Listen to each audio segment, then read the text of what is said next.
Hey home bakers, it's Jack here, bakewithjack.co.uk, bringing you your weekly bread making tip every single Thursday. And this week I want to share with you 2 ways to make bread that last longer, not 2 ways to make your bread last longer.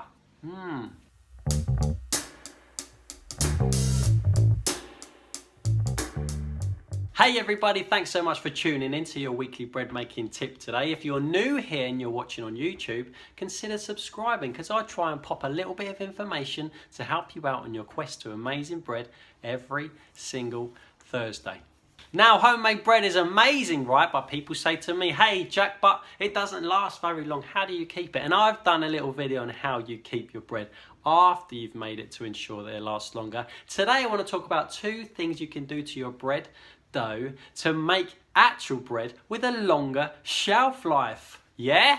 So the first thing you can do is introduce a little bit of fat of some description. Okay, don't wince. I'm talking about a little bit of butter inside of the dough or a little bit of olive oil inside of the dough or something like that. Rapeseed oil is nice as well and it's a little bit yellow. But I'm talking about like 25 grams of butter, for example, in a 500 gram flour recipe for a loaf of bread will help it keep for longer because the fat makes everything softer inside. And the way I think about it in my head is that water evaporates, and so moisture evaporates out of your dough, out of your finished loaf of bread the whole time, making it stale, right? Dry, harder and stale. However, butter doesn't evaporate, it's a fat, it keeps everything nice and softer for longer. The second thing that you can do is all down to that magical ingredient, time. Oh my goodness, Jack's talking about time again. Change the record. Yeah, but time is so important, right? And if you extend the time that your dough rests before you bake it, it will absorb more of that moisture and the finished loaf will retain more of that moisture for longer, letting it dry out slower.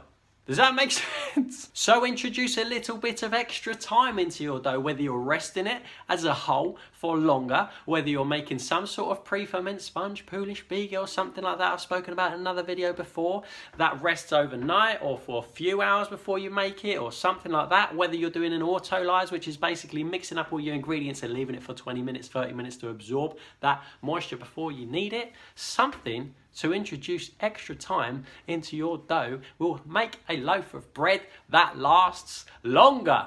So hey, thank you so much for hanging out with me on here today. I hope this tip has proved helpful for you and your future of creating amazing bread at home.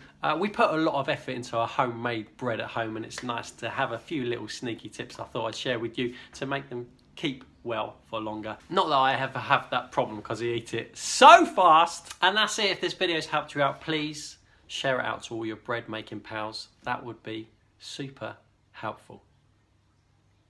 See you next week.